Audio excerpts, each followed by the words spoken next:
Ethics case study. So ఒకటి difference, first of all ethics paper లో మనం general గా చేసే పొరపాటు ఏంటంటే ఎథిక్స్ వి యూజువల్లీ నెగ్లెక్ట్. అంటే నేను అదే మిస్టేక్ చేసి ఫస్ట్ అటెంప్ట్ లో చాలా తక్కువ మార్క్స్ వచ్చాయి ఎథిక్స్ లో నాకు. ఆ తర్వాత రియలైజ్ అయ్యా.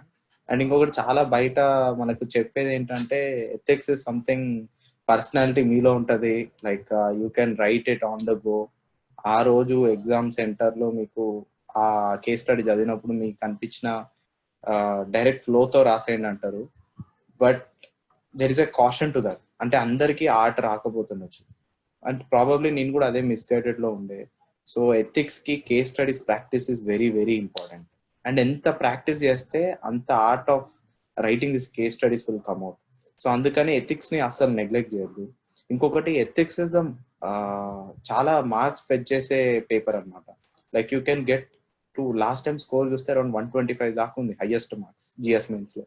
అండ్ ఎథిక్స్ లో మీరు టైం ఇన్వెస్ట్ చేసే టైం చూస్తే చాలా తక్కువ, అంటే కంపేర్ టు జిఎస్ 1, 2, 3. సో చదివేది కూడా చాలా తక్కువ ఉంటుంది. So that is why from now మీకు చాలా యాంపుల్ టైం ఉంది. సో అందుకని ఎథిక్స్ మీద ఫోకస్ చేయండి. అంటే ఎథిక్స్ సిలబస్ చూడండి. అండ్ ఈ ఎథిక్స్ లో మేజర్ గా 2 పార్ట్స్, ఒకటి థియరీ, రెండోది case studies.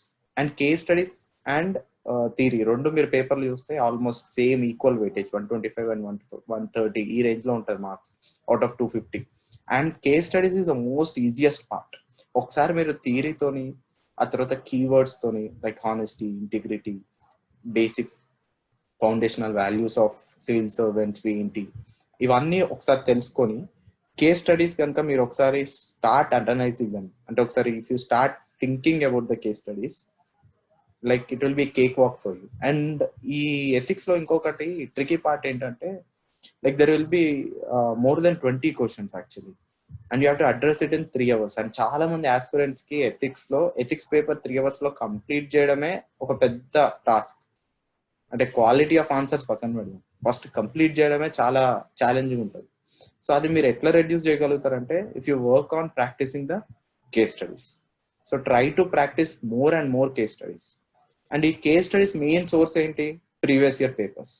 Previous year paper తీసుకొని ఆ కేస్ స్టడీని మొత్తం చదివి దాంట్లో ఇంపార్టెంట్ ఐటమ్స్ ఏంటి, వాల్యూస్ ఏంటి, ఫ్యాక్ట్స్ ఏంటి మీరు ఐడెంటిఫై చేస్తే మీకు ఆటోమేటిక్ గా అప్పుడు వ్యూ వస్తుంది, అప్పుడు మీరు రాయగలుగుతారు ఆన్సర్. సో అట్లా ఒక 2-3 కేస్ స్టడీలు చూసి నెక్స్ట్ స్టార్ట్ ప్రాక్టీసింగ్. అట్లా మీరు ఒక 3-4 months డౌన్ ద లైన్ లో ఒక ఎవ్రీ డే చేయకపోయినా 1 week ఒక 2 కేస్ స్టడీస్ చేసినా మీకు డౌన్ ద లైన్ 6 months కి ఎనఫ్ కేస్ స్టడీస్ ప్రాక్టీస్ అవుతుంది. అప్పుడు మీరు కేస్ స్టడీస్ లో వచ్చే టైం అంతా సేవ్ అవుతుంది ఫైనల్ ఎగ్జామ్ లో కూడా. అప్పుడు ఈ సేవ్ చేసిన టైంని మీరు థియరీ ఆన్సర్స్ బాగా రాయడానికి యూజ్ చేసుకోవచ్చు. సో ఫస్ట్ థింగ్ అది. అండ్ సెకండ్ థింగ్, అసలు కేస్ స్టడీస్ కి థియరీ క్వశ్చన్స్ కి ఇప్పుడు మీకు చెప్పాను కదా, లైక్ 2 parts ఉంటుంది పేపర్ లో. First part is theory, second part is case studies, and equal weightage ఉంటుంది. సో థియరీకి కేస్ స్టడీస్ కి మెయిన్ డిఫరెన్స్ ఏంటంటే థియరీలో you will write what is your view with an example. But case స్టడీలో మీకు ఆ ఇన్నోవేషన్ స్కోప్ అనేది with in a defined frame లో చేయాలి. అంటే వాడు ఒక కేస్ స్టడీ ప్రజెంట్ చేస్తాడు, ఆ కేస్ స్టడీలో సర్టెన్ వాల్యూస్ ఇస్తాడు, సర్టెన్ ఈవెంట్స్ ఇస్తాడు, సర్టెన్ ఫ్యాక్ట్స్ ఇస్తాడు, సర్టెన్ స్టేక్ హోల్డర్స్ ఉంటారు. వీళ్ళందరినీ దృష్టిలో పెట్టుకొని you have to innovate in that limited sphere. That is the main difference. And ఇంకొకటి case study is like 25 marks ఉంటుంది ఒక్కొక్క క్వశ్చన్. అండ్ సింపుల్ గా అక్కడ కేస్ స్టడీ చదివిన తర్వాత వాడు అడిగిన క్వశ్చన్ చూస్తే ఇట్ విల్ బి లైక్ ఇంతే కదా, okay this is something anyone can answer. It is like 1-line statement. Okay ఇది జరిగితే అంటే లైక్ ఒక దగ్గర ఫ్లడ్స్ వచ్చాయి, one previous year question paper లో ఒక దగ్గర ఉత్తరాఖండ్ లో ఫ్లడ్స్ వచ్చాయి. సో 4 categories ఆఫ్ పీపుల్ ఉన్నారు. ఒకటి ఎల్డర్ పీపుల్, ఇంకోటి టూరిస్ట్, ఇంకో అతను మన chief secretary of other state, ఆ తర్వాత మెడికల్లీ డిసేబుల్డ్ పర్సన్స్ కూడా ఉన్నారు. సో వీళ్ళని ఎట్లా సేవ్ చేస్తారు అంటే ఆర్డర్ ఆఫ్ ప్రయారిటీ ఏంటి, ఎలా సేవ్ చేస్తారు అని చెప్పి క్వశ్చన్. సో ఇందులో మీరు అందరు ఆలోచించేది జనరల్ గా ఇందులో ఏముంది, సింపుల్. ఫస్ట్ ఎల్డర్లీ సేవ్ చేస్తాం, ఆ తర్వాత చీఫ్ సెక్రటరీని సేవ్ చేస్తాం, లేకపోతే ఇంకొక ఆర్డర్ లో అనుకుంటాం. ఇది అందరు ఆల్మోస్ట్ మనం యూపీఎస్సీ ప్రిపేర్ అయ్యే అందరు ఆలోచన అంతే ఉంటుంది, ఓకే ఇది ఇంతే కదా ఇంత సేవ్ చేస్తాం అని చెప్పి. కానీ the main critical part that differentiates between you and other aspirants is how you come to that conclusion. What is your reasoning? How you visualise. And case స్టడీస్కి ఇంపార్టెంట్ థింగ్ విజువలైజేషన్. మీరు ఆ case స్టడీలో మీరు లిటరల్గా district magistrate అని role ఇస్తే, లేకపోతే public ఒక ఐపీఎస్ ఆఫీసర్ అని రోల్ ఇస్తే, ఏ రోల్ ఇస్తే ఆ రోల్లో you have to be in that role. అప్పుడే మీరు can visualise and can write that answer అన్నమాట, రెస్పాన్స్. సో కేస్ స్టడీలో 1 by 1 వెళ్దాము. జనరల్గా కేస్ స్టడీ ఫార్ములా ఎట్లుంటుందంటే, ఒక డైలమా తీసుకొస్తుంది బేసిక్గా క్వశ్చన్ ఫ్రేమర్. అది మేజర్లీ పర్సనల్ వర్సెస్ ప్రొఫెషనలా, లేకపోతే బిట్వీన్ టూ వాల్యూస్ ఏంటి, లైక్ హానెస్టీ, ఆ తర్వాత ఎఫెక్టివ్నెస్, ఇట్లాంటి వాల్యూస్ మధ్యలో ఉన్న డైలమాని తీసుకొచ్చి they will try to test how will you come out of it. So దీనికి మీ ఆన్సర్లో two things are very very very important. And if you can note down, even you can note down also. First thing is conviction. How strongly you believe that. అది it has to reflect on the paper. Every one of us will believe in the answer what we write, but only few of us will show that conviction. అంటే మనకు నిజంగా మనం నమ్మి answer పెట్టినాం అని చెప్పి వాడు కనిపించాలి. అంటే like what happens is, suppose there is a case study involving like one previous year I can remember, like a case study ఉంది. దాంట్లో ఏముండిందంటే, ఒక యూపీఎస్సీ ఆస్పిరెంట్ మీరు ఇంటర్వ్యూ కాల్కి వెళ్తున్నారు, అండ్ వెళ్తున్నప్పుడు దారిలో ఒక యాక్సిడెంట్ జరిగింది. అండ్ ఆ యాక్సిడెంట్ జరిగితే మీరు ఇంటర్వ్యూకి వెళ్తారా, లేకపోతే యాక్సిడెంట్ అయిన విక్టిమ్ ని అటెండ్ చేస్తారా, ఏం చేస్తారని చెప్పి case study. This was a simple case study. ఇప్పుడు చాలా మంది ఇక్కడ ఏం చెప్తారు, okay human values are what is important, so will attend those patient, will forgo the interview అని చెప్పి కంక్లూజన్ ఇస్తారు. అది కరెక్ట్ కంక్లూజనే, అండ్ చాలా మంది అదే రాస్తారు. But what is the conviction? మీరు ఎందుకు అంత కన్విక్టెడ్గా ఉన్నారు హ్యూమన్ లైఫ్ కోసం? అక్కడ మీ కన్విక్షన్ కనబడాలి. So how will you show that why you think human life is more important than UPSC interview? Because actually practical గా చూస్తే అక్కడ ఎమర్జెన్సీ అటెండ్ అవ్వడం కంటే సగం కంటే ఎక్కువ మంది ఇంటర్వ్యూకే పోతారు. ఎందుకంటే నేను కాబట్టి ఇంకోటి అటెండ్ అవుతారని దీంట్లో ఉంటారు. కానీ రాయడంలో మాత్రం ఆ కన్విక్షన్ ఎప్పుడు వస్తుంది అంటే, if you believe in it, if you believe in the value of human life is much more important. అట్లని చెప్పి హ్యూమన్ లైఫ్ రాసి ఐడియల్ గా రాయాల్సిన అవసరం లేదు, ప్రాక్టికల్ గా కూడా ఉండాలి. అంటే మీరు హ్యూమన్ లైఫ్ ని సేవ్ చేస్తారు, ఎట్ ద సేమ్ టైం ఒక ఇన్నోవేటివ్ అప్రోచ్ తీసుకురావాలి. For example, while you are attending that human life and primary first aid చేస్తారు, you have called the ambulance, and then you have got enough time just to make a call to UPSC కదా. అప్పుడు UPSC call చేసి that you are in such and such an emergency, so can you postpone my interview or can you reschedule the interview అని అడగొచ్చు. ఇది kind of your innovation. How will you bring it? So ఇక్కడ ఏం చేస్తున్నారు మీరు, practical గా life save చేస్తున్నారు, and at the same time you're also addressing your important career. Because interview అనేది అంత ఈజీ కాదు, 2 స్టేజ్లు క్లియర్ అయితే ఇంటర్వ్యూ వస్తుంది, అండ్ ఎవ్రీ ఇయర్ రాదు. And the fact that you cleared mains itself means that you have the right to be interviewed. And so మీరు you don't need to forgo that right. So you can call UPSC, or ఒకవేళ కాల్ చేయని పరిస్థితి ఉన్నా ఆ తెల్లారైనా మీరు యూపీఎస్సీకి ఒక letter రాయొచ్చు చైర్మన్ కి, that you are in so and so situation, so you are unable to attend that, so now you want to postpone it or reschedule the interview. So this way you are balancing your personal life and also addressing the empathy and angle, how you relate the civil service values, వాటికి ఎట్లా priority ఇస్తున్నారు అనేది కూడా తీసుకురావాలి. So this is how you have to show. So ఇది conviction, first parameter. Second thing conclusion అందరూ వస్తారు అన్ని కేస్ స్టడీస్ లో, ఇట్ విల్ బి క్లియర్. అంటే ఏముంటది, ఒక పొలిటీషియన్ ఉంటాడు, he's trying to put more and more pressure on you to make certain illegal activities. So our case study lo clear ga 2 choices untai, aithe go by your duty and face the punishment, or go through the illegal activity. And reasonable mind తో ఎవడు ఆలోచించిన ethics paper లో అందరూ will go honest అని రాస్తారు, అవునా కదా? ఇప్పుడు 99 మెంబర్స్ 100 మెంబర్స్ యూపీఎస్సీకి రాస్తే అందరూ అదే రాస్తారు, 99 మెంబర్స్ అదే రాస్తారు. ఒక 1 ఎవడో మరీగా రీజన్ లేకపోతే తప్ప నేను కరప్షన్ చేస్తానైతే రాయరు. Then how will you differentiate your answer? You have to differentiate your case study by writing the reasoning why you will go to that approach. అది ఒక స్టెప్ బై స్టెప్ అప్రోచ్ లో you have to give that reason. Okay అలానే options ఉన్నాయి, బయట options చూద్దాం. For example, సరే if I listen to the politician and do these illegal activities, how it will effect? ఎట్లా? ఒకటి పర్సనల్ గ్రోత్ ఎఫెక్ట్ అవుతుంది, రెండోది ఇంటిగ్రిటీ, ఇప్పుడు మనం థియరీలో చదువుకున్నాం కదా వాల్యూస్ అని, వాటన్నిటిని తీసుకురావాలి. Like how integrity not in the sense of not only professional integrity but personal integrity కూడా ఉంటుంది, అది ఎట్లా ఎఫెక్ట్ అవుతుంది. అండ్ ఇంటిగ్రిటీ ఒకసారి దెబ్బతింటే మనకు వాల్యూ క్రైసిస్ అని విన్నాం, గుర్తుందా? లైక్ క్రైసిస్ ఆఫ్ కాన్షియస్నెస్ అని ఉంటుంది. అంటే మెంటల్ స్టేట్ లో మనము ఫర్ ఎగ్జాంపుల్ ఒక వాల్యూని నమ్ముతాము, కానీ కొన్ని అనివార్య కారణాల వల్ల if we don't stick to that value will have a mental crisis అనమాట. So that will also get effect, అది రాయాలి మీరు. అండ్ మూడోది, how it sets a wrong precedent. Suppose you are an IAS officer and district magistrate, and if you bogged down by a pressure of a politician, then you are setting a wrong precedent for other future officers, and also the మీ కింద పనిచేసే వాళ్ళకు కూడా you are setting a wrong precedent. So you are basically destroying the moral fabric of society itself, because at certain position you are almost are a change event of a entire community or district. So angle కూడా తీసుకురావాలి, అది ఇంకో reason. ఇట్లా next economic cost ఏంటి, social cost ఏంటి. So ఈ అన్ని cost నేను కన్సిడర్ చేశా కాబట్టి I will not go through this path. So then అప్పటికి కూడా you have to write the demerits also. అంటే if you are going to be honest and if you are not going to listen to the voice of political pressure, then what are the demerits that you will face, అది కూడా రాయాలి. ఎందుకంటే that will show that you have a 360 degrees view of the situation. ఆ demerits ఏంటి, మీకు transfer అవ్వచ్చు, లేదా మిమ్మల్ని ఇంకేదైనా ప్రెషర్ లో పెట్టచ్చు, మీ ప్రమోషన్ ఆపొచ్చు, ఇలాంటివి జరుగుతాయి అనేది డీమెరిట్స్ రాయాలి. And then if you are good and if you have good time to address even more, then you can write a solution also to that demerits. ఈ డీమెరిట్స్ ని కూడా మీరు ఎట్లా అడ్రస్ చేస్తారు, how? For example you'll make the disclosure of that project transparent, అంటే మొత్తం details ని transparent చేస్తారు. సో అప్పుడు ట్రాన్స్పరెంట్ చేసినప్పుడు ఏ యాక్షన్ అయినా రిటర్న్ ఫామ్ లో ఉన్నప్పుడు how can the official political కానీ పొలిటీషియన్ కానీ how can he take an action?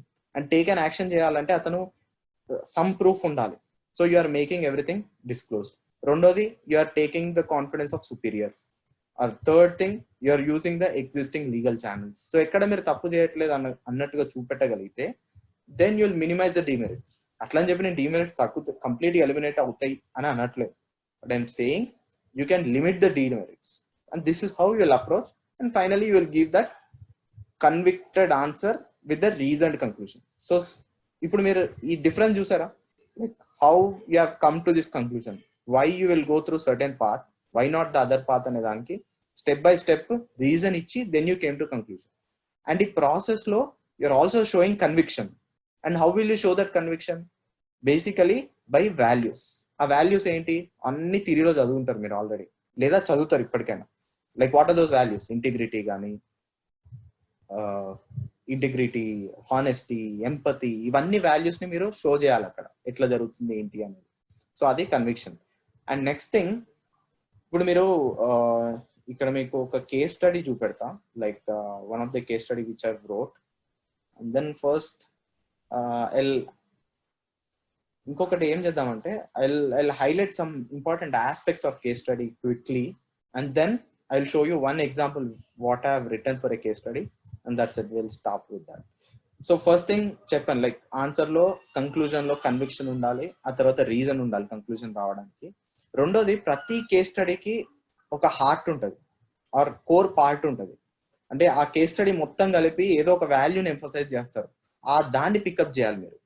For example last year case study ఒకటి ఉంది, 2019 paper, last time I still remember.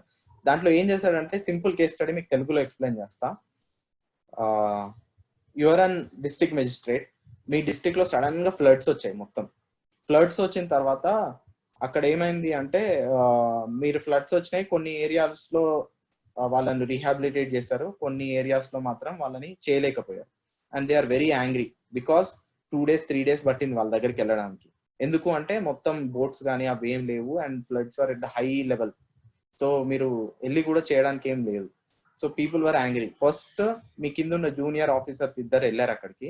వెళ్ళగానే people attack them, instead of cooperating with them they attack them. And ఆ officers వచ్చి మీ దగ్గర complaint చేస్తారు, ఏమని అంటే, like people are targeting us, people are killing us, so it is better to avoid rescuing that people. ఆ పీపుల్ని అలాగే వదిలేద్దాం, ఎందుకంటే మనల్నే అటాక్ చేస్తున్నారు ఉల్టా, సో మన లైఫ్స్ పోతాయి, so better we will not rescue them అని చెప్పి ఆఫీసర్స్ అంటున్నారు, కింద ఆఫీసర్స్. అండ్ అక్కడ జనాలేమో యాంగ్రీ ఉన్నారు and you are the superior officer. Now how will you respond to the situation? ఇది క్వశ్చన్. సో ఇక్కడ basic heart of the case study ఏంటి? ఇక్కడ మేజర్ గా అతను what the examiner is expecting out of this case study అనేది you have to sense. So you have to think what is you expecting. మీరు థియరీలో emotional intelligence అనే ఒక concept విన్నారా? It is very very very important. Emotional intelligence ఏంటి అంటే it is ability of an officer of a person to understand the emotions of himself and also the emotions of others and reacting based on those emotions. ఇక్కడ ఏమవుతుంది అంటే ఒకవేళ officer కి emotional intelligence ఉంటే will try to understand the feelings of the people. ఇప్పుడు వాళ్ళు angry ఉన్నారని చెప్పి నువ్వు రెస్క్యూ ఆపొద్దు కదా. Yes, they are attacking the people who are trying to rescue themselves. But still attacking అంటే ఎందుకు అటాక్ చేస్తున్నారు? వాళ్ళకు ఒక యాంగ్రీ అనే ఎమోషన్ ఉంది. సో ఎమోషన్ ని నువ్వు అండర్స్టాండ్ చేసుకొని దాన్ని అడ్రస్ చేయాలి. సిమిలర్ గా ఆఫీసర్స్ ఉన్నారు, అక్కడ ఆఫీసర్స్ కూడా ఒక ఎమోషన్ ఉంది. ఏంటది? ఫియర్. ఎక్కడ అటాక్ అవుతాయి, ఎక్కడ లైఫ్స్ లాస్ట్ అవుతాయి అని చెప్పి. సో అది కూడా ఒక ఎమోషన్. ఈ రెండు ఎమోషన్ సుపీరియర్ అండర్స్టాండ్ చేసుకొని వాటిని ఎట్లా డీల్ చేస్తారు. వాళ్ళలో మోటివేషన్ ఈజ్ అనదర్ ఎమోషన్, దీనికి రియాక్షన్ ఎమోషన్. దాన్ని ఎట్లా ఇంకల్కేట్ చేస్తారు. This is nothing but emotional intelligence. So me case study introduction you can start like this case study brings, or the core part of the case study is about the emotional intelligence that can be displayed by the officer in charge of this situation. Itla start just it will be crystal clear to the examiner or whoever is in checking your paper that you know the exact essence of the question. Ante question essence em adigadu and you are hitting like bullseye, direct ga meer hit chestaru. Adi first thing. And introduction ki there are various methods. కొందరు ఏమంటారు అంటే start with the stakeholders approach అంటారు. Stake holders అంటే ఏంటి అంటే different actors ఉంటారు case స్టడీలో, ఆ డిఫరెంట్ ఇంపాక్టెడ్ పీపుల్ ఉంటారు, వాళ్ళని తీసుకొని కేస్ స్టడీ స్టార్ట్ చేయొచ్చు. రెండోది ఇప్పుడు నేను చెప్పినట్టు హార్ట్ ఆర్ కోర్ పార్ట్ ఏంటి క్వశ్చన్ లో అడిగింది, డైరెక్ట్ గా దాంతో స్టార్ట్ చేయండి. మూడోది డైలమాస్ ఉంటాయి. అంటే లైక్ ఇక్కడ ఇప్పుడు ఇంతకుముందు మనం డిస్కస్ చేసిన కేస్ స్టడీలో డైలమా ఏంటిది?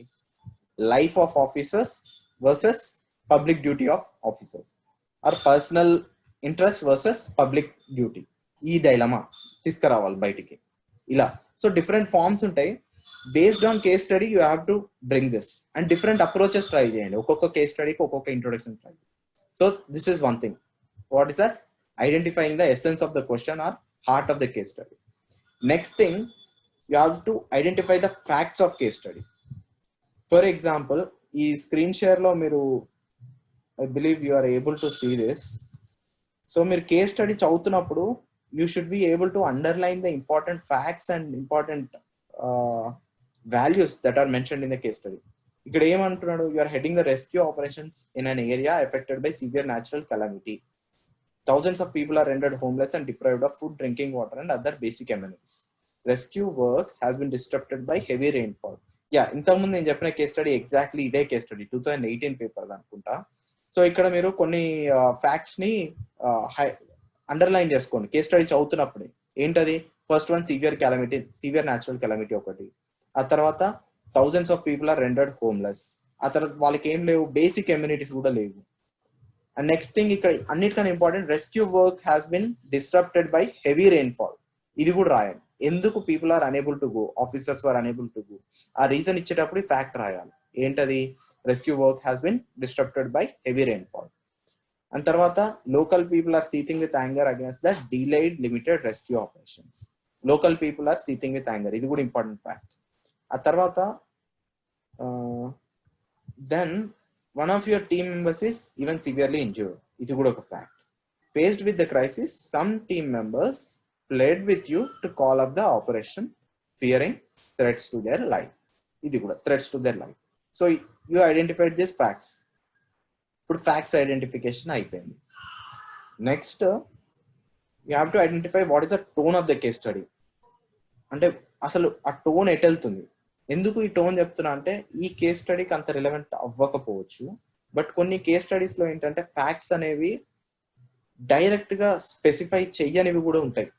అంటే ఫర్ ఎగ్జాంపుల్ ఒక కేస్ స్టడీలో ఒక politician is trying to force you. అక్కడ ఏమని చెప్పాడంటే ఎగ్జాక్ట్ ఫ్యాక్ట్ ఇవ్వకుండా he said that ex politician is trying to or is asking you to go slow on a project approval అని ఇచ్చాడు. అక్కడ గో స్లో అని ఇచ్చాడు అంతే. అంటే అర్థమైంది, అక్కడ డైరెక్ట్ ప్రెషర్ పెట్టిండు అని చెప్పట్లేదు, అట్లని చెప్పి ఏం లేదని చెప్పట్లేదు. This is the tone of case study. అంటే అక్కడ ఏం చెప్తున్నాడు, ఇండైరెక్ట్ గా is asking you to slow down, అంటే ఇండైరెక్ట్ గా నీ ఇంటిగ్రిటీ మీద ఎఫెక్ట్ అవుతుంది. సో ఇది కూడా one of the case fact are value. ఇది ఎట్లా డిస్కవర్ చేస్తారు, tone of the case study నుండి. సో ఇది కూడా ఇంపార్టెంట్. అంటే ఇది ఎందుకు చెప్తున్నా అంటే కొన్నిసార్లు మనం ట్రాప్స్ లో పడతాం అనమాట. ఒక లాస్ట్ ఇయర్ ఐ రిమెంబర్ ఒక కేస్ స్టడీలో వాట్ ద డిడ్ ఇస్, ఒక స్టేట్ ఉంది, ఫర్ ఎగ్జాంపుల్ హర్యానా ఉంది, ఫుల్ డ్రగ్ అడిక్షన్ ఆ స్టేట్ లో, ఆ డిస్ట్రిక్ట్ లో, ఒక డిస్ట్రిక్ట్ ఆఫ్ హర్యానాలో ఫుల్ డ్రగ్ అడిక్షన్ ఉంది. Political representatives are actually helping those drug addiction and complete corrupt అయిపోయింది డిస్ట్రిక్ట్ అడ్మినిస్ట్రేషన్. అక్కడ అసలు ఏం ఎఫర్ట్స్ అవ్వట్లేదు, people are dying, people are angry, even education కూడా ఎఫెక్ట్ అయింది ఈ డ్రగ్స్ వల్ల అని కేస్ స్టడీ ఫ్యాక్ట్స్ ఇచ్చారు. And then finally at the end of the case study he mention, you are an woman deputy superintendent of police appointed in that district, how will you respond to this? అక్కడ important fact ఏంటి అంటే women deputy superintendent of police అని ఇచ్చాడు, specific గా women అని ఇచ్చాడు. So చాలా మంది ఏం చేస్తామంటే మనము మన బిలీఫ్స్ ని అక్కడ ఇచ్చిన ఫ్యాక్ట్స్ ని రెండింటిని డిఫరెన్షియేట్ చేయలేకపోతాం కొన్నిసార్లు. అంటే ఫర్ ఎగ్జాంపుల్ కొందరు ఏం చేస్తారంటే ప్రిజుడిస్ ఉంటుంది, like women cannot do this daring operations, లేకపోతే ఉమెన్ కెనాట్ డూ దిస్ అన్నట్టుగా కొన్ని ప్రిజుడిసెస్ ఉంటాయి. ఆ ప్రిజుడిసెస్ ఆన్సర్ లో వచ్చేస్తాయి, మనం అనుకోం, మనం రాయాలని అనుకోం. కానీ ఏమవుతుంది అంటే ఫర్ ఎగ్జాంపుల్ మాస్ ప్రొటెస్ట్ ఉన్నాయి, ఆ డ్రగ్ అడిక్షన్ కి డేరింగ్ ఆపరేషన్ ఒకటి చేయాలి. అప్పుడు కొందరు ఏమని రాస్తారంటే అక్కడ రాయడమే like this can be dealt more by district magistrate rather than superintendent since she being an women, or she might have to take care of her life also. అంటే వాడు కూడా ఇస్తాడు కేస్ స్టడీలో ఇట్లాంటివి ప్రయారిటీ అని చెప్పి. సో అప్పుడు మనం we'll fall into the trap. అక్కడ ఉమెన్ అని స్పెసిఫిక్ గా ఎందుకు ఇచ్చిండు, డిప్యూటీ సూపరింటెండెంట్ ఆఫ్ పోలీస్ అని ఎందుకు ఇవ్వలేదు, ఉమెన్ అని ఎందుకు ఇచ్చాడు అంటే whether you have that gendered prejudices ఉన్నాయా లేవా అని చూడడానికి కూడా. అదొకటి. ఇంకొకటి, you can capitalize on those keywords. అక్కడ జెండర్డ్ అని ఇచ్చాడు అంటే అర్థం ఏంటి, అక్కడ women can actually play positive role. ఎట్లా, she can engage with the livelihoods of women or widows ఉన్నారు, సపోజ్ డ్రగ్ అడిక్ట్స్ వల్ల విడోస్ ఉన్నారు అక్కడ. As a women deputy superintendent of police she can be more empathetic and can be more engaging. So ఆ fact ని మీరు కనుక తీసుకురాగలిగితే it will be an added advantage. ఎందుకంటే ఇప్పుడు మామూలు డిప్యూటీ సూపరింటెండెంట్ ఆఫ్ పోలీస్ మీద రాస్తున్నారు చాలా మంది answer, but if you bring this fact as being an woman deputy superintendent of police, I myself will be able to empathize with the widows of those drug addicts or people offended, and I'll try to collaborate with them. I'll provide opportunities, livelihood opportunities for them to come out of this vicious cycle అన్నట్టుగా మీరు రాయగలిగితే you're capitalizing on those facts. అదొకటి. So మనం ఇంతవరకు ఏం చూసాం, conclusion ఎట్లా ఉండాలి, are conviction with reason ఉండాలి. Next thing heart of the case study, తర్వాత ఫ్యాక్ట్స్ ఐడెంటిఫికేషన్. ఇప్పుడు next step is stake holders. ప్రతి కేస్ స్టడీలో ఒక 3-4 యాక్టర్స్ ఉంటారు. యాక్టర్స్ మీరు క్విక్ గా ఐడెంటిఫై చేయాలి కేస్ స్టడీ అవుతున్నప్పుడు. ఫర్ ఎగ్జాంపుల్ ఇంతకుముందు చెప్పిన కేస్ స్టడీలో ఏం చెప్పా, డిస్ట్రిక్ట్ ఉన్నది, ఆ డిస్ట్రిక్ట్ లో పీపుల్, లోకల్ పీపుల్ ఉన్నారు. అక్కడ లోకల్ పీపుల్ ఒక స్టేక్ హోల్డర్స్. ఫ్లడ్స్ వచ్చినాయి అని చెప్పాయి కదా ఆ కేస్ స్టడీస్ లో, అక్కడ లోకల్ పీపుల్ యాంగ్రీ ఉన్నారంటే స్టేక్ హోల్డర్స్ ఎవరెవరు, లోకల్ పీపుల్ ఒకరు, ఇంకోరు ఆఫీసర్స్ ఒకరు, యాజ్ ఎ డిస్ట్రిక్ట్ అడ్మినిస్ట్రేటర్ నువ్వు ఒక స్టేక్ హోల్డర్, మూడోది సొసైటీ అట్ లార్జ్. ఎందుకంటే ఇట్లాంటి operation will set A president కాబట్టి సొసైటీ అట్ లార్జ్. అండ్ తర్వాత ఎమ్మెల్యే కూడా ఉన్నాడు అక్కడ, సో ఎమ్మెల్యే కూడా స్టేక్ హోల్డర్. సో ఈ 5 స్టేక్ హోల్డర్ ని రాయాలి, వాళ్ళ ఇంట్రెస్ట్ కూడా రాయాలి. ఎందుకంటే MLA as a political interest different ఉంటుంది, లోకల్ పీపుల్ ఇంట్రెస్ట్ వేరే ఉంటాయి, ఆఫీసర్ ఇంట్రెస్ట్ వేరే ఉంటుంది, అండ్ డిస్ట్రిక్ట్ మెజిస్ట్రేట్ గా you have to conceal all the interest, అది నీ ఇంట్రెస్ట్. సో ఇవన్నీ స్టేక్ హోల్డర్స్ ని ఇంట్రెస్ట్ ని రెండింటిని ఐడెంటిఫై చేయాలి. కొన్నిసార్లు క్వశ్చన్ లో they last directly what are the stakeholders involved in the case and write those interest అని. అప్పుడు మీరు you can write directly. Are కొన్ని కేస్ స్టడీస్ లో it is required to right. అంటే వాళ్ళు ఏమడుగుతారు అంటే వాట్ ఈస్ యువర్ రెస్పాన్స్ అని అడుగుతారు. అప్పుడు మీరు డైరెక్ట్ రెస్పాన్స్ రాయలేరు కదా. సో అట్లాంటప్పుడు first identify the stake holders, right their interest and right the merits and demerits, and then go to the conclusion. So that way you're utilizing the stakeholders approach. కానీ ఇదే stake holder approach ని every case స్టడీకి apply చేయకండి, ఎందుకంటే ఒక్కొక్క case study demands different thing. ఇది ఎట్లా తెలుస్తుంది అంటే మీకు స్లోగా మీరు మ్యామ్ కేస్ స్టడీస్ డిస్కస్ చేస్తున్న కొద్దీ you learn it what is the essence of the question, ఎట్లా స్టేక్ హోల్డర్స్ అప్రోచ్ చేయాలంటుంది. సో ప్రస్తుతానికి ఇది ఇంపార్టెంట్ అప్రోచెస్.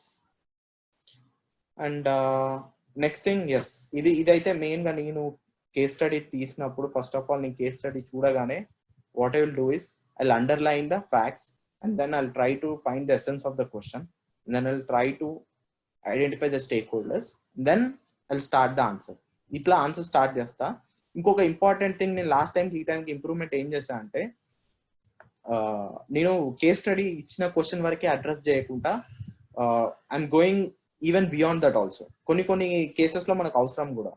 ఫర్ ఎగ్జాంపుల్ ఇక్కడే ఉంది, ఇక్కడ ఏమన్నాడు, local people are angry at the officers అని చెప్పారు కదా because of the floods. So దీనికి లాంగ్ టర్మ్ సొల్యూషన్ కూడా ప్రపోజ్ చేయండి కన్క్లూజన్. లాంగ్ టర్మ్ సొల్యూషన్ ఏముండాలి, నెక్స్ట్ టైం ఇట్లాంటి ఫ్లడ్స్ వచ్చినప్పుడు ఒక కమ్యూనిటీ రిప్రజెంటేటివ్ అనేటోడు ఉండాలి లోకల్ పీపుల్. ఇప్పుడు లోకల్ పీపుల్ అందరు వెళ్ళి ఆఫీసర్స్ తో మాట్లాడలేరు కదా, there should be someone who should be responsible and talking to officer. So అప్పుడు ఆ రెస్పాన్సిబుల్ ఆఫీసర్ ఉంటే ఇట్లా యాంగ్రీ డిస్ప్లే చేసే సిచ్యువేషన్ ఉండదు, ప్లస్ ఆఫీసర్స్ కూడా డీహ్యూమిలేట్ అవ్వరు, ప్లస్ ఒక కమ్యూనికేషన్ మెకానిజం ఉండాలి. ఇవి long term measures. So you will take this long term measures అని కూడా కంక్లూజన్ లో రాయండి. That will fetch the extra points. So ఇవన్నీ పక్కన పెడితే will go to one case study which I wrote and then will conclude with that. I will discuss that. One second.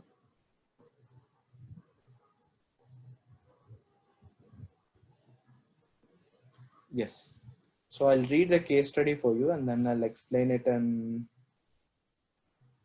Telugu and then we'll see the answer.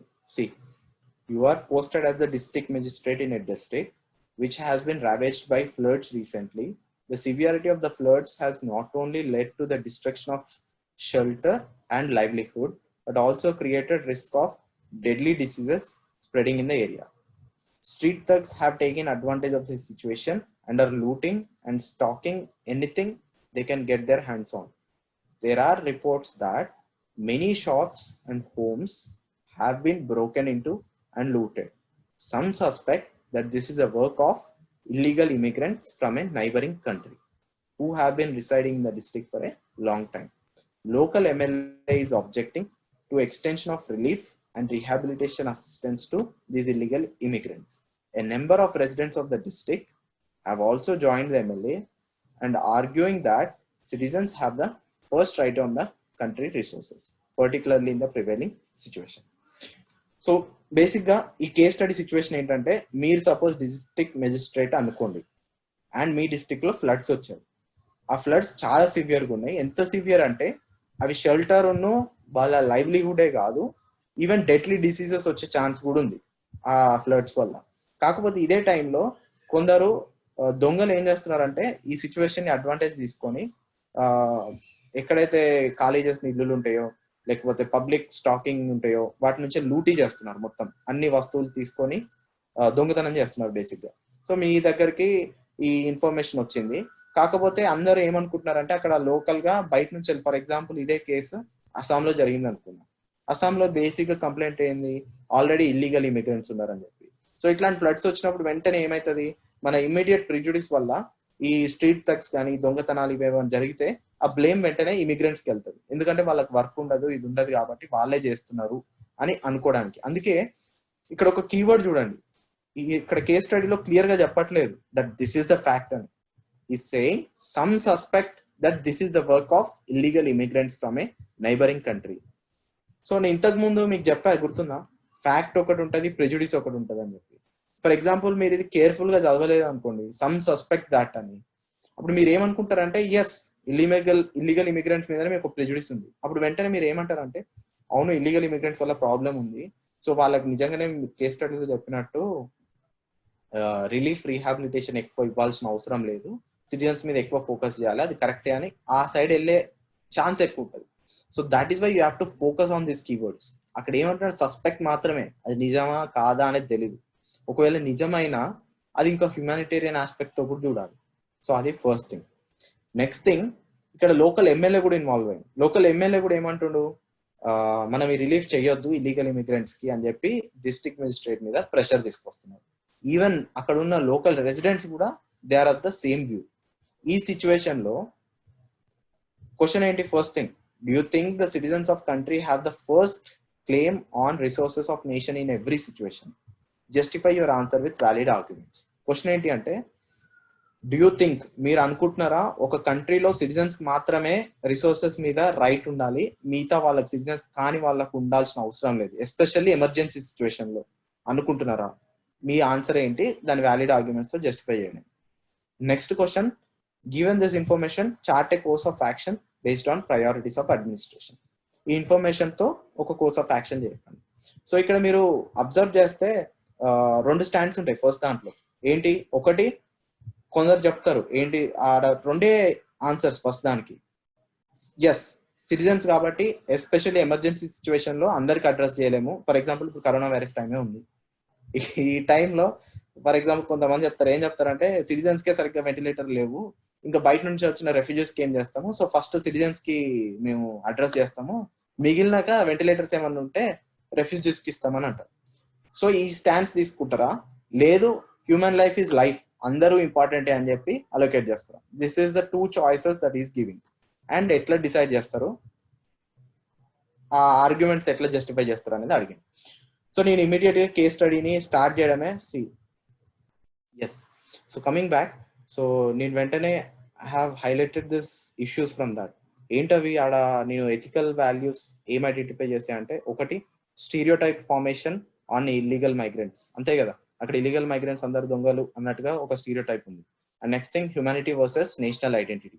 National identity అని ఎందుకన్నా, అక్కడ citizens అనే aspect తీసుకొచ్చాడు, resources అన్ని citizens కే ఉండాలని.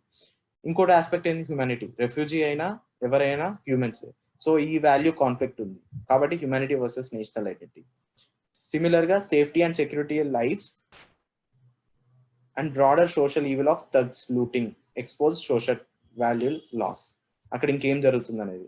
ఆ తర్వాత similar గా moral conscience of officer, public obligations, అంటే పర్సనల్ గా కూడా మీకు ఒక ఒపీనియన్ ఉంటుంది, లైక్ మీ ఒపీనియన్ ఏంటి, పబ్లిక్ గా మీ డ్యూటీ నుంచి వచ్చే ఆబ్లిగేషన్స్ ఏంటి, ఇవన్నీ వాల్యూస్ అక్కడ ఆ కేస్ స్టడీలో నాకు కనబడినాయి. సో ఇంట్రొడక్షన్ లో స్ట్రేట్ అవే ఆ వాల్యూస్ ఏమేమైతే కేస్ స్టడీలో హైలైట్ అవుతున్నాయో అవి ఇమీడియట్ గా స్టార్ట్ చేయొచ్చు. సో వాటితో స్టార్ట్ చేయండి. ఆర్ ఇంకొక అప్రోచ్ ఏంటి, ఇంట్రొడక్షన్ కంటే heart of the case study అని రావచ్చు. ఏమని, heart of the case study says that it is an conflict between right of citizens versus human perspective on floods like emergency situation. ఇది ఒక heart of the case, అది తీసుకురావచ్చు. Next stake holders.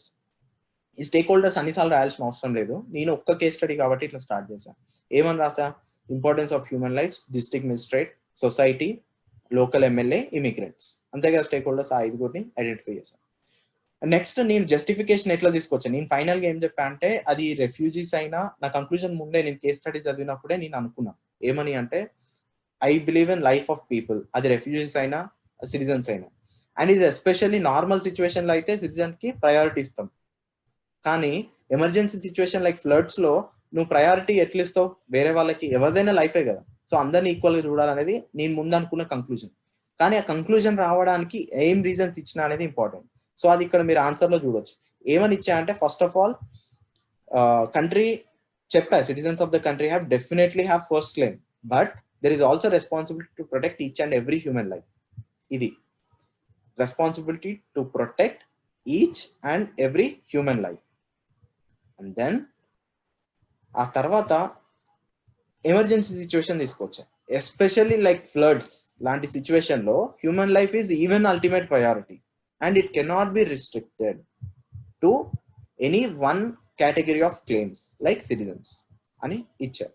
అంటే అర్థం ఏంటంటే, నార్మల్ గానే human life important, floods like emergency situation లో మనం ఇట్లా సిటిజన్స్ కాదు అని చేయలేము, ఎందుకంటే human life is ultimate priority, ఇక్కడ సేవ్ చేయాల్సిన హ్యూమన్ లైఫ్, అంతేగాని రిసోర్సెస్ ఉన్నాయా లేవా అని చూడడం కాదు అని చెప్పి, నెక్స్ట్ దీనికి వెళ్ళడానికి ఎందుకు రీజన్స్ అనేవి పాయింట్స్ లో ఇచ్చాం. First thing, there is no price for priceless human life. Human life కి ఒక వాల్యూ అనేది జతగట్టి మనం అట్లా చేయలేము. అంటే ఇమిగ్రెంట్స్ ని సగ్రిగేట్ చేసి వాళ్ళను రెస్క్యూ చేయలేమని చెప్తే it is like a criminal act అని చెప్పి రాశారు. అది moral dimension. Next thing practical angle కూడా తీసుకురావాలి. అసలు నిజంగా పాసిబులా? సరే ఫర్ ఎగ్జాంపుల్ ఇల్లీగల్ మైగ్రెంట్స్ ని పక్కకు పెడదాం. ఎట్లా పక్కన పెడతారు? ఎవరు ఇల్లీగల్ మైగ్రెంట్స్, ఎవరు సిటిజన్స్ అని మీకు ఎట్లా తెలుస్తుంది? ఆ ఫ్లడ్స్ లాంటి ఎమర్జెన్సీ సిచ్యువేషన్ లో మీరు ఏమన్నా ఎన్ఆర్సీ చేస్తారా? చేయలేరు కదా. So we cannot identify and differentiate as well. So అది ఏమైతుంది, బేసిక్ గా అట్లాంటిది ఏమైనా ట్రై చేస్తే మీ రెస్పాన్స్ టైం కూడా పెరుగుతుంది. So instead of saving life you will end up in actually loss of many lifes. ఇట్లాంటి క్రైటీరియా పెడితే. రెండోది, ఇక్కడ ఇమిగ్రెంట్స్ అని చెప్పి మనం చేస్తే actually we're justifying the stereotype. అక్కడ ఖచ్చితంగా ఇమిగ్రెంట్సే ఇట్లాంటి పని చేసిందా లేదా అనేది కూడా తెలియదు. అండ్ నాలుగోది, ఇక్కడ రూట్ కాజ్ చూస్తే ప్రాబ్లం దొంగతనము, తర్వాత street looting and street thugs, అంతేగాని సిటిజన్సా ఇల్లీగల్ మైగ్రెంట్సా కాదు. సో ఆ ప్రాబ్లమ్ అడ్రస్ చేయాలి కానీ ఇల్లీగల్ మైగ్రెంట్స్ అని చెప్పి వాళ్ళు ఏదో ఒకవేళ సపోజ్ తప్పు చేశారే అనుకుందాం, then law should take its course instead of you deciding who should get the resources. So అది కూడా ఇంపార్టెంట్ యాక్ట్. అదొక point. And next thing, for example మీరు ఇల్లీగల్ మైగ్రెంట్స్ ని పక్కన పెట్టిన వాళ్ళకి ఏం రిలీఫ్ ఎఫర్ట్స్ ఇవ్వాలి. ఏమవుతాయి నెక్స్ట్? అక్కడ కేస్ స్టడీలో మీరు చూస్తే ఒక ఫ్యాక్ట్ పైన మీకు క్లియర్ గా మెన్షన్ చేశాడు, like there is but also created risk of deadly diseases spreading in the area. అంటే డెడ్లీ డిసీజెస్ కూడా స్ప్రెడ్ అవుతాయని ఇచ్చాడు. సో ఇప్పుడు సపోజ్ ఇల్లీగల్ మైగ్రెంట్స్ ని మీరు రెస్క్యూ చేయలేదు, ఒక స్కూల్లో పెట్టి వాళ్ళకి సర్టెన్ ఫుడ్ ఇవ్వలేదు, ఏమి ఇవ్వలేదు, రేపు పొద్దున వాళ్ళ వల్ల డిసీజెస్ కూడా వచ్చే ఛాన్స్ ఉంది కదా. సో అందుకైనా మీరు అడ్రస్ చేయాలి కదా. సో దీన్ని యూటిలిటేరియన్ ఆస్పెక్ట్ అంటారు. యూటిలిటేరియన్ ఆస్పెక్ట్ అనేది పొలిటికల్ సైన్స్ చదివే వాళ్ళు మీకు అందులో కూడా ఉంటుంది. జేఎస్ మిల్ అని అతను ఉంటాడు, అతను చెప్తాడు ప్రతి యాక్షన్ మనం తీసుకునే ముందు యూటిలిటీ ఆలోచించాలి. సో ఇక్కడ ఆ యూటిలిటేరియన్ ఆస్పెక్ట్ లో ఆలోచించినా కూడా ఇల్లీగల్ మైగ్రెంట్స్ ని వదిలేస్తే మనకు డిసడ్వాంటేజే ఆర్ కాస్టే ఎక్కువ ఉంది. సో అట్లా కూడా ఆలోచించి ఈ పాయింట్ రాసి. నెక్స్ట్ తర్వాత ఇంకా పెద్ద ఎథికల్ డైమెన్షన్, మన కల్చరల్ వాల్యూ ఏంటి? అతిథి దేవో భవ. అక్కడ అతిథి దేవో భవ అంటే ఏంటిది? మనం బయట వాళ్ళని కూడా ట్రీట్ చేస్తాం, ఇంకెక్కువ ట్రీట్ చేస్తాం. మన దగ్గర తిండి లేకపోయినా పక్కనికి భోజనం పెట్టమంటాం ఎవరైనా ఆకలితో వస్తే. సో అది కూడా ఆ యాంగిల్ కూడా హైలైట్ చేయాలి. It's the responsibility of host to take care of guest. And ఇట్లాంటి సంస్కృతం వర్డ్స్ లేకపోతే కోట్ వర్డ్స్ ఉంటాయి కదా, లైక్ అతిథి దేవో భవ, లోకా సమస్త సుఖినో భవంతు, ఇవన్నీ మీకు కొంచెం రిడిక్యులస్ అనిపించచ్చు, బట్ ఆన్సర్ లో యూజ్ చేయండి. They are the most catchy words and most mark fetching words. అవి యూజ్ చేసి రాయండి. So this is how you gave the reason. So ఇప్పుడు మీరు ఆలోచించండి, ఒకవేళ మీరైనా ఇదే యాక్షన్ తీసుకుంటారు, కానీ how will you justify? I justified it on practical administrative aspect, అంటే ప్రాక్టికల్ గా పాసిబులా లేదా. రెండోది ఎథికల్ ఆస్పెక్ట్, మూడోది కల్చరల్ వాల్యూ ఆస్పెక్ట్, నాలుగోది ఏం చేసా యూటిలిటేరియన్ ఆస్పెక్ట్. యూటిలిటీ ఏంటి? ఇన్ని ఆస్పెక్ట్ లో జస్టిఫై చేసినాం మనం, అట్లా ఆన్సర్కి వచ్చాను. సో నౌ అంటే అన్ని డైమెన్షన్స్ 360 degrees లో చేయకపోయినా మాక్సిమం కవర్ చేశాం కాబట్టి మార్క్స్ ఎక్కువ వచ్చే ఛాన్స్ ఉంటుంది. సో ఈ ప్రాసెస్ లో వెళ్ళండి. This is the mere sense of showing the answer.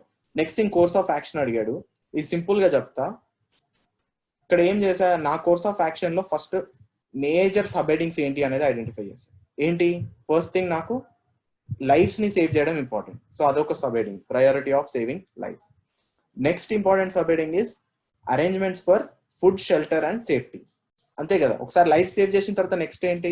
వాళ్ళకి ఫుడ్ ఇవ్వాలి, షెల్టర్ ఇవ్వాలి, సేఫ్టీ ఇవ్వాలి. ఎందుకంటే సపోజ్ నువ్వు రెస్క్యూ చేసినావు బోట్ లో, కానీ వాళ్ళకి ఫుడ్ ఇవ్వకపోతే మళ్ళీ ఛాన్స్ ఉంటుంది కదా డిసీజెస్ కానీ ఇంకా రావడానికి.